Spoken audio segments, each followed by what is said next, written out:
আমি একটা জিনিস কিছুতেই বুঝতে পারি না যে 2015 সালের বেতন দিয়ে 2025 সালে কিভাবে মানুষ সংসার চালায়।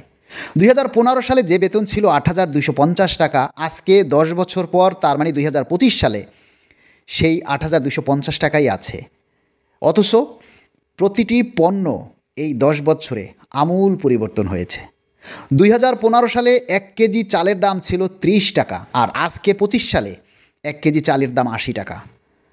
2015 সালে 1 লিটার সয়াবিন তেলের দাম ছিল 70 থেকে 80 টাকা, আর আজকে 2025 সালে 1 লিটার সয়াবিন তেলের দাম 180 টাকা। প্রতিটি পণ্য এভাবেই কয়েক গুণ বৃদ্ধি পেয়েছে। তাহলে এই 2015 সালের বেতন দিয়ে যে দ্রব্যমূল্যের দামগুলি বেড়েছে, সেই বাড়তি জিনিসগুলি কিভাবে কিনবে আপনারা বলুন। সমাজের যারা গণ্যমান্য, যারা সুশীল, যারা অর্থনীতিবিদ, যারা বুদ্ধিশীল, আপনাদের মাথায় এইটুকু কাজ করে না?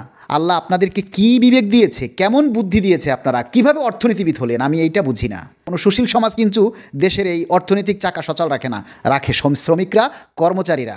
সেই কর্মচারীদের পেট যদি ঠিক না থাকে, সব কিছু ব্যাঠিক হয়ে যাবে।